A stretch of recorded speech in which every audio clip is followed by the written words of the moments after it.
Hello, my name is John Reynolds. On this episode of Extraordinary Life Stories, I'm talking with entrepreneur and world record holder, Rob Wylie. Rob is an exited entrepreneur who lives in Sandbanks, a place very close to my heart. He and his son Morgan are the first people to cross the English Channel non-stop on an e-foiled board called Flightboard.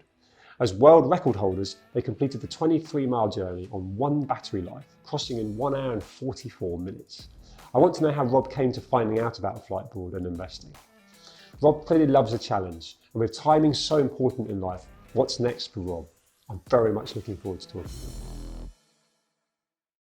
Rob, welcome. Thank you for joining me.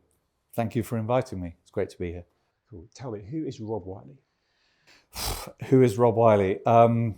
Even though I knew you were going to ask that question, it's still a difficult one to answer. I'm going to answer it in a really simple way, which is husband, father, backpack innovator, businessman, and world record holder. Not too many people can say that. And it's not for how many paper clips I can put in my mouth or something like that. It's something meaningful. Yeah. Oh, I love it. Let me take you back to a young Rob growing up. What did you aspire to do? What did you want to be when you were growing up? Ever since I can remember, I've always wanted to be a pilot.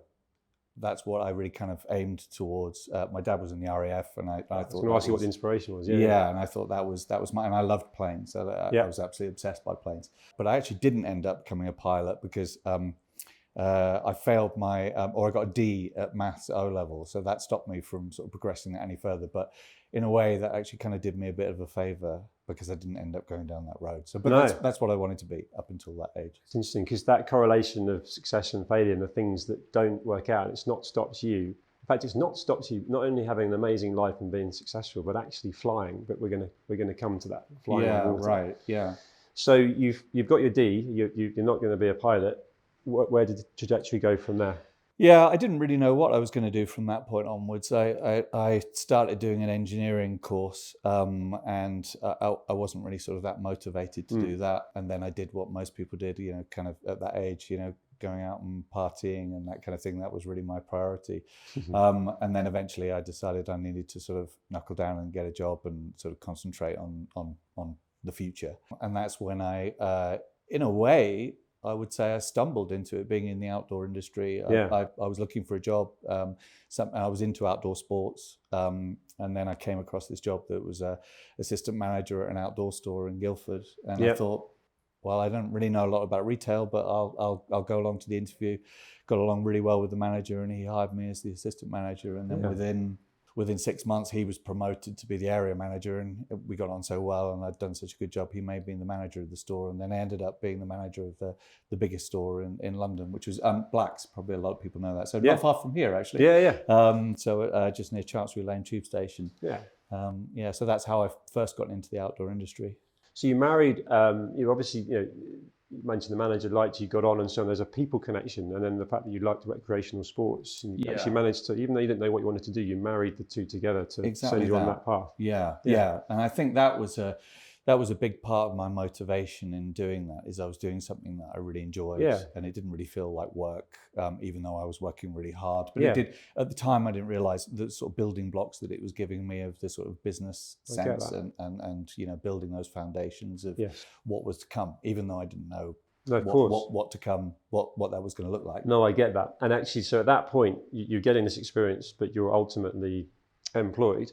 Yeah, there's a transition from being employed to becoming an entrepreneur. Talk to me about that. True. Yeah. Well, I look on it now as my apprenticeship, but I didn't think of it as an apprenticeship at the time. I was just interested in doing something that I believed in and doing something that I felt I would enjoy.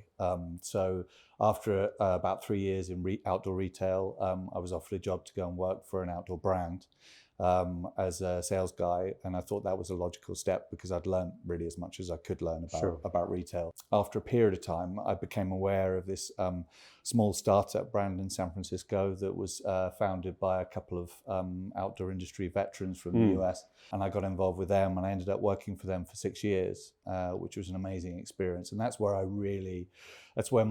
entrepreneurial side really sort of took off, and I say that because I was very fortunate that one of the founders of this company, he really kind of took me under his wing, and he mentored me and taught me all about production in Asia and taught me all about product design and the design process, and I'm really grateful to him, and I suppose looking back on it, I took it a bit for granted at the time because I thought, well, isn't everybody mentored by a US outdoor industry veteran? I don't know why I thought that. It's kind of stupid. Well, it's your life. Yeah, exactly. So that company was Mountain Hardware, I gained a lot of experience working in that role for 6 years. I was a really small shareholder in the company, tiny, but it was nice to have some form of ownership, and I think that gave me also a feeling of what it would be like to have my own company, like this is my table, these are my chairs, this is my brand. Yeah. And that kind of gave me a bit of an appetite to want to push that further. Yeah, but the blend from actually making that decision to walk away from being paid every month and having that security to actually taking the funds to be an entrepreneur, it scares a lot of people. There's a lot of people that potentially may well be very capable or have an opportunity, but they don't take the funds. You did. So what was it like for you? I did, and honestly speaking, I don't think that I found it scary. I found it exciting. Cool. Because I really believed that what I was doing was the right thing to do. The company that I was working for had just been, because these two outdoor industry veterans, Paul Kramer and Jack Gilbert, they were basically selling the company before they retired. So it was their their last chapter, as it were. But it wasn't my last chapter. But they were selling to Columbia Sportswear. And I really didn't want to work for a big, sort of multi-billion dollar company and become a small cog in the wheel. Sure. And it was around about that time, this is sort of early 2000s, and I became aware of a really small backpack brand in the US called Osprey. I loved the product, loved the design, met the guy who founded it, a guy called Mike Foetnow. And again, it was a bit like history repeating itself. I got on with him amazingly well, as most people would, because he's a great guy. We shared so much in common, and I really thought, well, there's a really great opportunity here to sell Osprey in Europe and help you expand the brand around the world. And fortunately, I think he saw that potential in me as well. People by people. Yeah, they do. And we basically went into partnership together. So back then the company was tiny, it was on its knees, and they really didn't have very much runway before the company would probably have to change ownership anyway. So it was I'm not saying it was the last roll of the dice for him, but it probably wasn't far off the last roll of the dice. Yeah.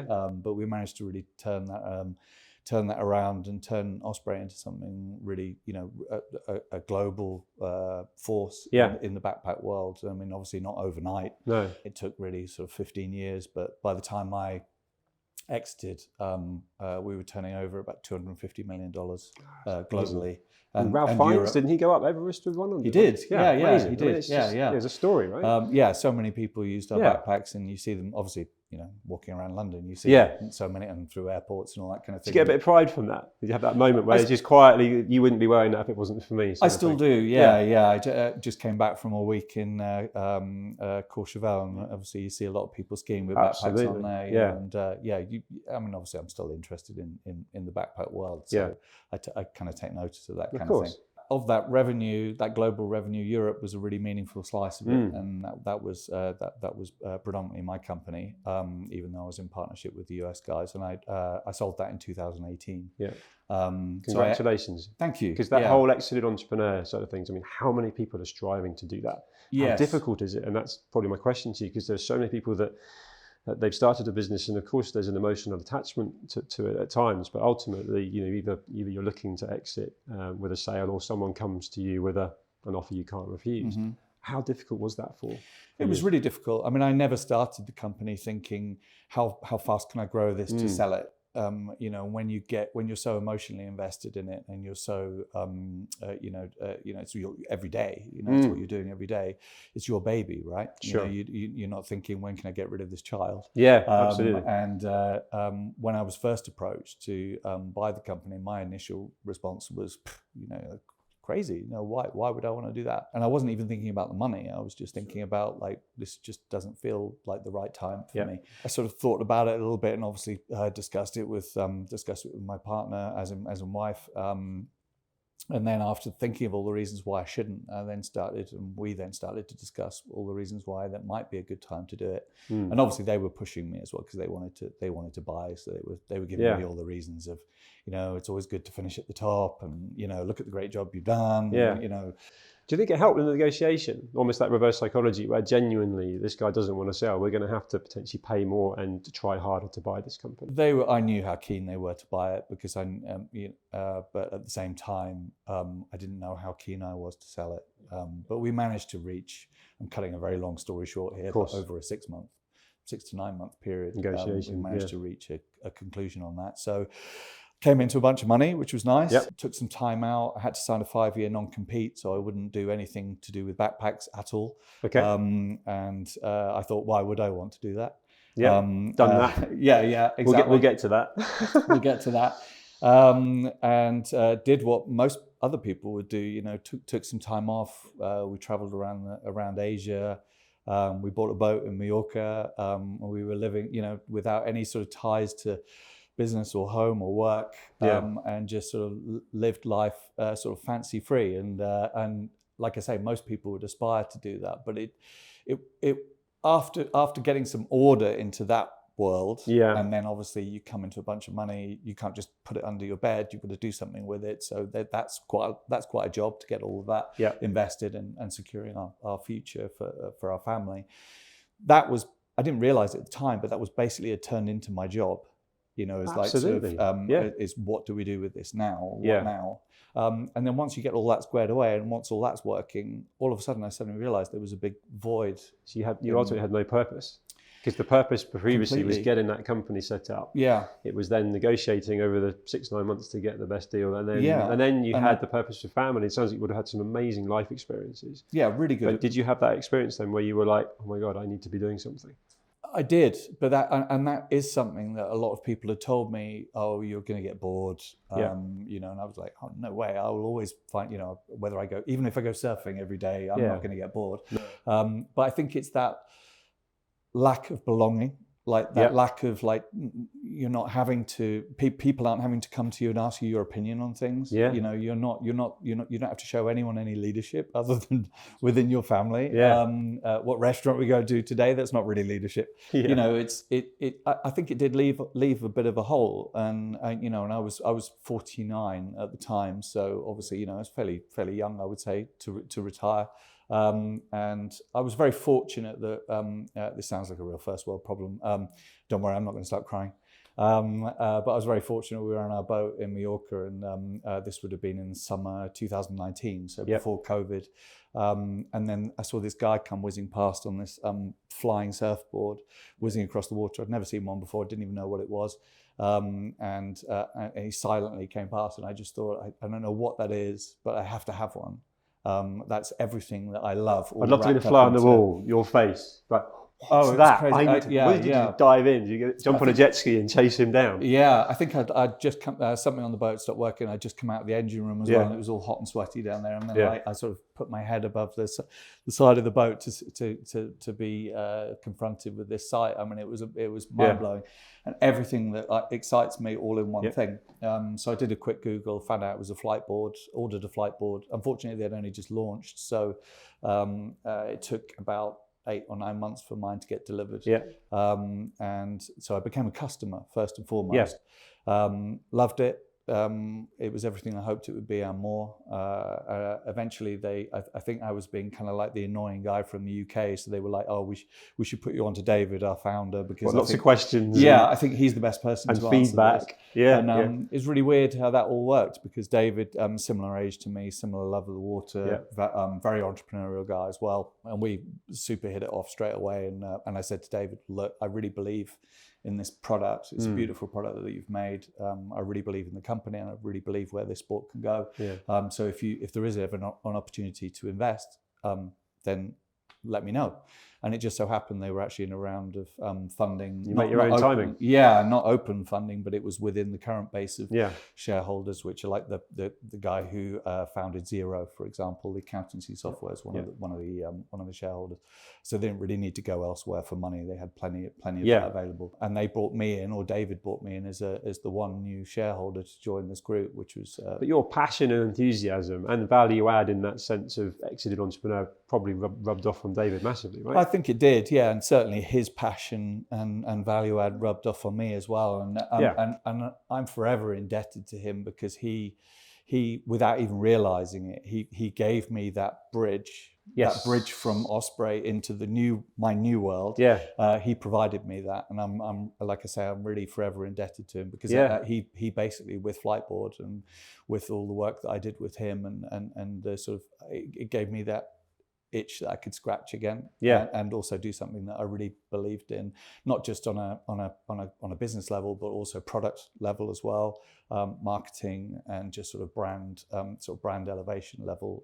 So I wasn't just an investor with them. I was also a brand ambassador as well. Yeah. And you took that to the extreme.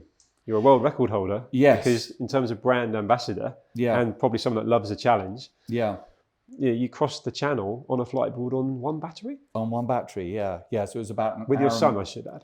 Yeah, it was about an hour and 45-minute journey. Yeah. And we'd been planning it for a really long time. So we did that in August 21. Yeah. And it'd never been done before. Was it your idea?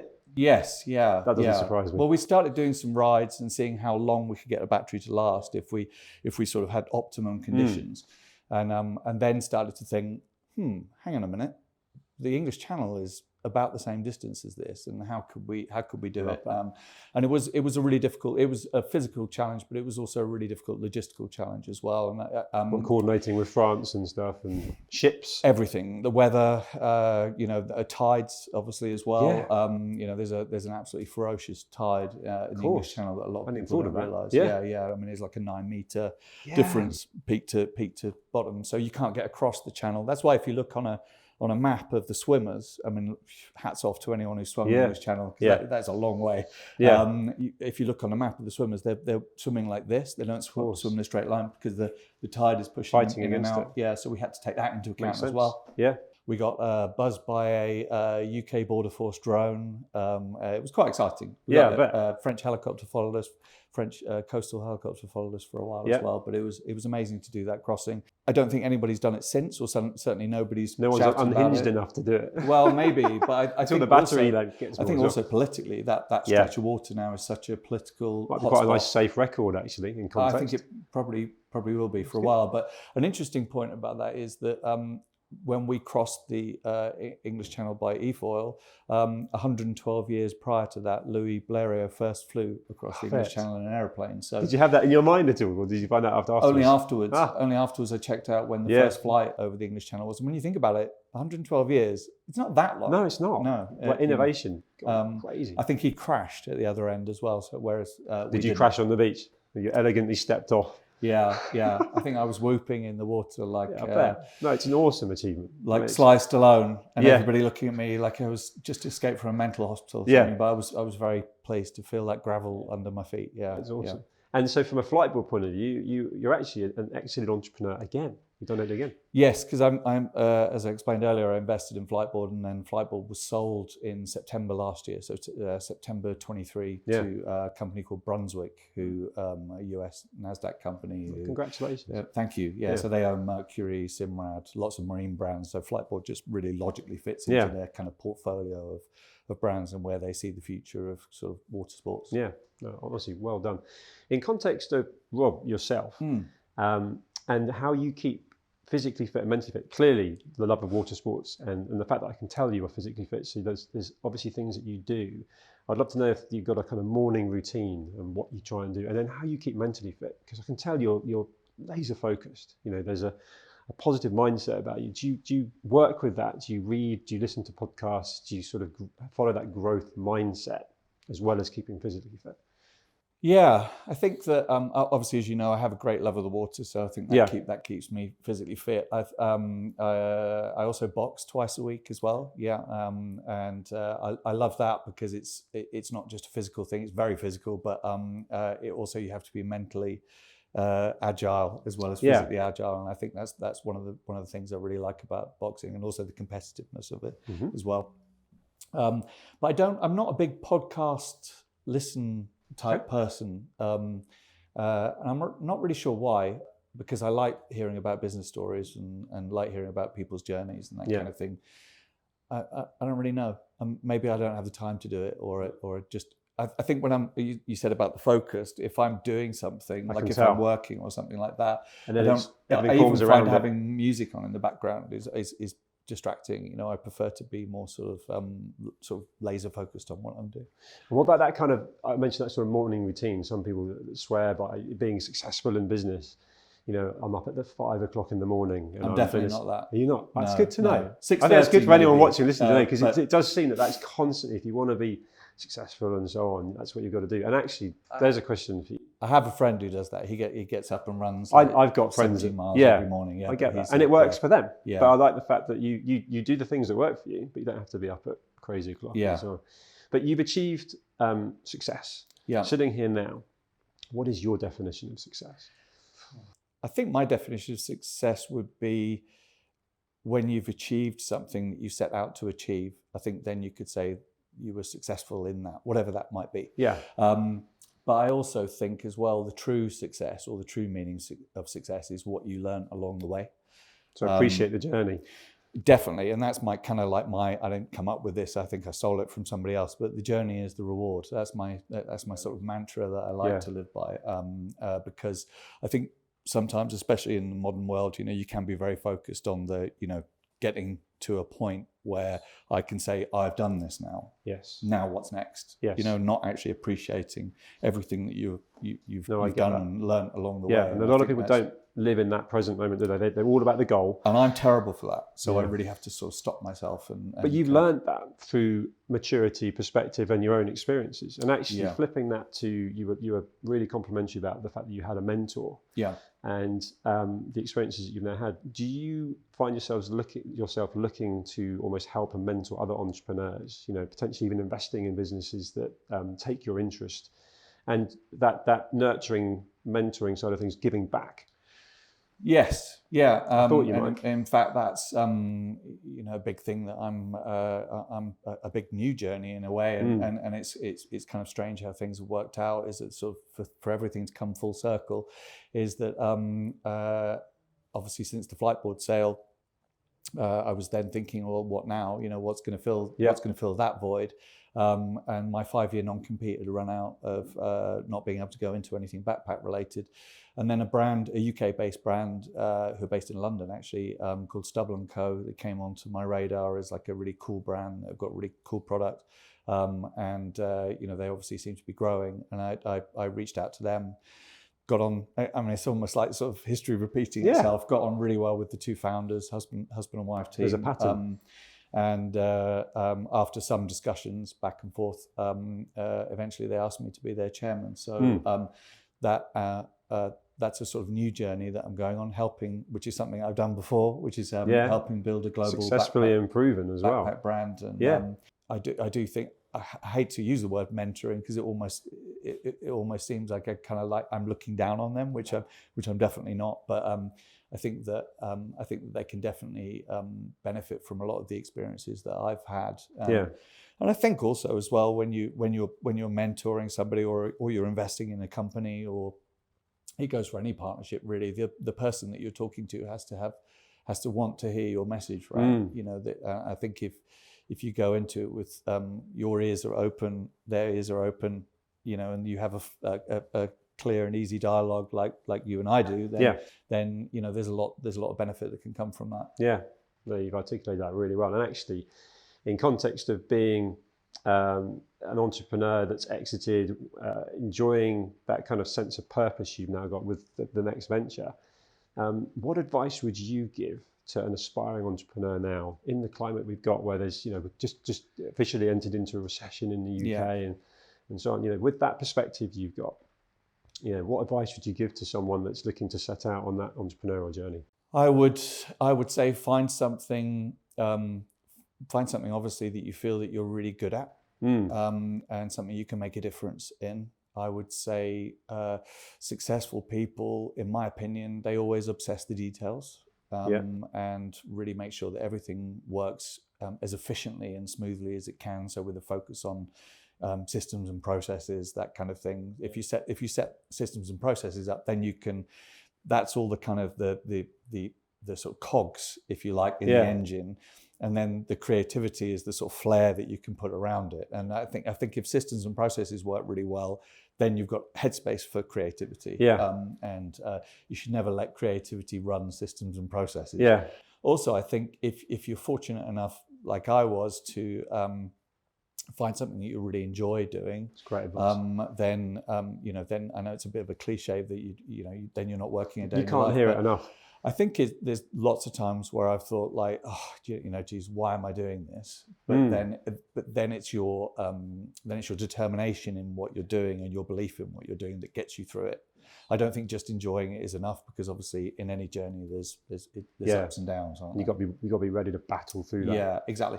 And I would also advise to anyone who's sort of in the early stages of setting out on business as well, forget about the end. Really the end or the exit that's just a byproduct of doing everything really well. And if you're too focused on the end, I think you end up losing focus of what's actually going to make the difference and what's going to be really important. Oh, I get that. And actually, I've just been reflecting on the conversation. There's a pattern with Flightboard and then the challenge, someone that loves a challenge, and that sort of brand ambassador marketing opportunity that became Crossing the Channel. How do you see that panning out with Stubble & Co, with the bag? Have you got anything in mind that's not necessarily a world record, but there's something brewing? We're like, oh, I could do that. I'm sure. Yeah, I'm sure something. I might be too early in your maybe. journey. You'll have Watch to let me the know. Space. Yeah, exactly. I mean, you can never have too many bags or shoes, right? Absolutely. So I'm sure like my wife. Different kind of bag, but yeah. I'm sure there's lots of creative things that we can come up with. And that's the exciting thing. I mean, when you put kind of people who have got passion for something, put them together in a room and say, okay, what are we going to do? That's where the real magic happens, isn't it? And that's when you can come up with that sort of 2 + 2 = 5. Because it's such a great idea. Yeah. Well, look, I've really enjoyed talking to you. We've run out of time, and I could talk to you for a lot longer. But thank you, John. Thank you for sharing your journey, what you're doing, and absolute best of luck with the future. Thank you very much. Thank you, Rob. Thank you. Cheers.